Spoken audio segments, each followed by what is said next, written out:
In this video, I'm going to be breaking down exactly why I don't do audiobooks, why I don't narrate them, okay? If you've never been to this channel is about voiceover. That's what we're talking about. Now, here's the disclaimer. I am not telling you not to narrate audiobooks. If that's what you like to do, it's your passion, you love doing it, great, more power to you. I just don't like it. Now, here's why. Here's the thing. When you do audiobooks, they pay you per finished hour, which usually takes about 2 to 3 hours for one finished hour. And you have to edit it a specific way for the ACX platform, which is the platform that Audible operates on.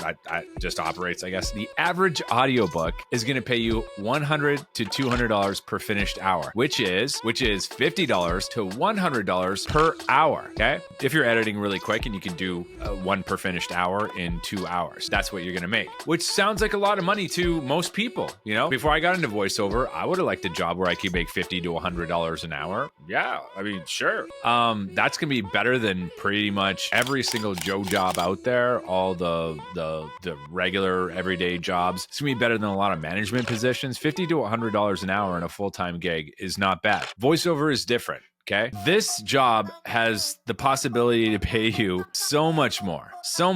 When I do voiceover for commercials, I could do several in an hour, depending. Like if I'm doing a live directed session, sometimes it could take upwards of an hour to do one commercial. But if that's the case, it's probably paying me anywhere from $1,000, $2,000 plus for an hour of work. Or even on the extreme side, I've been paid $35,000 for 15 minutes in a commercial. So I don't do audiobooks. Because you're narrating usually around 100,000 words, maybe a little bit less if it's short, that's going to take up a lot of your time. They usually have a due date. You know, even if you got to get that thing in a month, that's several hours of recording a day just to get there. Then you got to deal with the author coming back saying, like, let's say if it's a fiction book, you know, and there's characters in it, he's probably going to say things like, oh man, I heard that voice different in my head. Or she's going to come back and be like, hey, can you read that a little bit quicker? You know, authors are going to be much more specific about their direction and feedback. And it's going to be so minute because they're so close to it. It's their baby. You know, they want it to be perfect. They're going to come back and harass you for revision requests and direction notes and character notes over and over and over and over. Correct me if I'm wrong. Any of you people watching this channel, if you do a lot of audiobooks, maybe it's easier than that. Let me know in the comments. I haven't done one, but for the possibility that could be a thing, I just don't bother because it's a lot of work. I have narrated stuff I did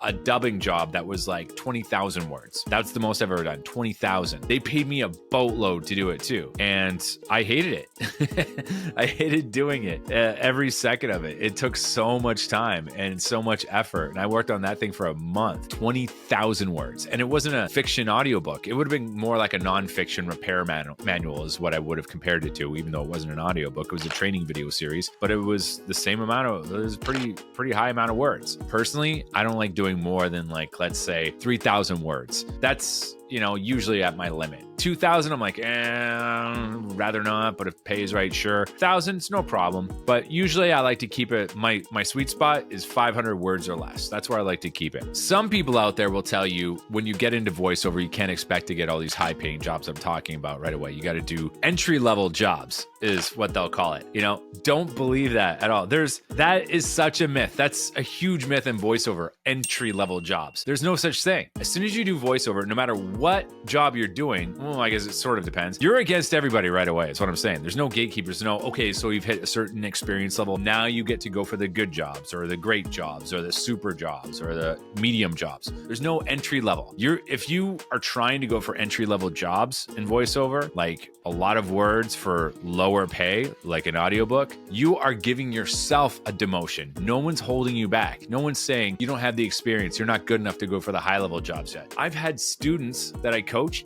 beat me for high level jobs, and it was like their first credit ever. So there's no such thing as an entry level job. But I will say there is such thing as a good job, a great job, an okay job, and a bottom barrel shit job. I'm not putting audiobooks in the bottom barrel shit job category, although some could be. I'd put them somewhere between that and an okay job for me personally. If you enjoy being in the booth all day long every day for lower pay than what you could be earning in voiceover, then go for it. I would say if it's for you and it's your passion and you love reading, go for it. Are they easier to book than other things? I don't know. You know, there's some damn good audiobook narrators out there, and I'm sure you're up against them for Callie. I'm recording a video. It's Callie, my partner in the background. See her there? Okay, where were we?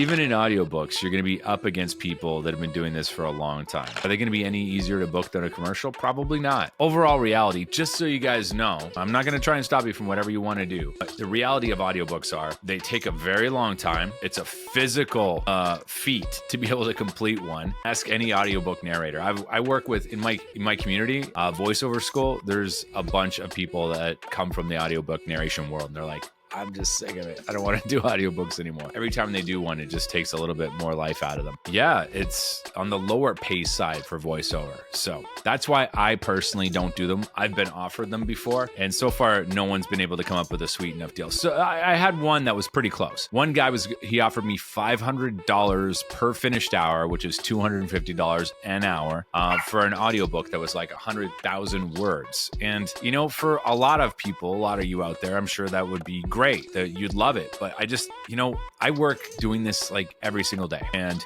I can't take on a project like that for that small pay. Pretty much every single job I'm going to do is going to be bare minimum $250, but for like 10 minutes of work, 15 minutes of work, not an hour of work. And that's why I love commercials so much. That's why I teach commercials, and I don't teach audiobooks. But again, if you want to do audiobooks, if you really want to do it, and that's your passion, go for it. All for it. Don't do them on voices.com or Voice123. The audiobook auditions I see on there are absolute garbage. I've never seen one that's good. The way you want to do it, if you are inclined to do it, is go to ACX. That's the platform that they cast audiobooks for the Audible platform. That's the best one I know of, and you can bid on jobs and all that. You can do royalty shares. But if you're going to do a royalty share, make sure that you Google that the book, the hard copy of it, has already been released, and it's got a bunch of reviews. You can't see the sales, but say it's through Amazon, you can look how many reviews there are. And if there's hundreds of reviews, you can bet it's a popular book, and the audiobook version is probably going to sell. If there's no reviews, probably not a good idea to go royalty share. How do I know this? Because I was interested in audiobooks at a time until I found out about it. I did all my research and realized, yeah, that's not the way to go for me. Now, just to reiterate what we talked about, audiobooks are not right for me. They may be right for you, but if they are right for you, just if you haven't done one, know what you're getting into. Usually around 100,000 words. A short book will be 50,000 words. The per finished hour is 2 to 3 hours of work, depending on how quick you can edit. The editing is going to be very specific to the audiobook platform that you're recording on. Shut it. There's a dog behind me, I swear to God. Can you see it? Where? Let's just move to the side. Yeah, there she is. The editing is going to be very specific to the audiobook platform that's going to house your voice. The author could come back with a bunch of edits for you. So this could be an ongoing thing for quite some time. And the pay is on the low end of voiceover. And if you're going to do it on ACX. But why do I prefer commercials? Because they pay the most with the least amount of effort, and I'm really good at them. And anything you get really good at is always going to be a pleasure. Do I have tough days in commercial voiceover? Absolutely. It's not all sugar plums and, I don't know, ice cream sandwiches. That's the best analogy I could come up with. But I do. I love it a lot. And I'm getting into video games animation very, very soon. I've tried to do it before, but didn't get proper training. So I'm going to be hiring the OG Mark Grau very, very soon. But I got a couple things that are coming up for me soon that I'm also going to announce on my YouTube channel. It's going to be super exciting, but I can't tell you guys yet. But other than that, yeah, I hope this informed you. I'm not trying to scare you, not trying to stop you from doing audiobooks, just telling you why I personally don't like doing them and how you don't have to do them to have a career. There's no entry-level jobs in this industry. There's only shit jobs and fantastic jobs and everything in between. You can start off on any rung on that ladder that you want. Don't listen to anybody else. You can go for it right away. Everybody starts at different skill levels in this business. And if you're one of those people that are blessed to start at a high skill level before ever having doing voiceover or getting training, then go for it and get with someone that can help you get to your goals faster. Voiceover is like anything else. You can figure most things out on your own, but it'll take you some time. Or you can just hire somebody that's already done it and just get to pay for the cheat code. That's my spiel. That's my rant for today. Hope you guys like it. That's my first solo video of this style of the year. More to come. And If you're interested in getting into VoiceOver, check the links below. Join my free community. Hey, it's free. If you don't know anything about VoiceOver, you want to learn how to build a studio and edit and how I do what I do, how I go about VoiceOver, it will give you the full picture of how to get started. But that's where it's going to stay, is getting started. Now, if you really want to go for this, then my other community, VoiceOver School, my paid community, that would be for you. We're going to give you all the stuff that I know, basically taking everything that's in my head, putting it in your head, giving you the cheat code of how to do VoiceOver for real. But that's only for serious people. If you're just dabbling, you want to get started, cool, no problem. Jump into my free community. So you can check out the links below. Many ways to contact me. Other than that, we will see you guys in the next one. Audiobooks suck. I'm just kidding. No offense to the audiobook narrators. I just like commercials better.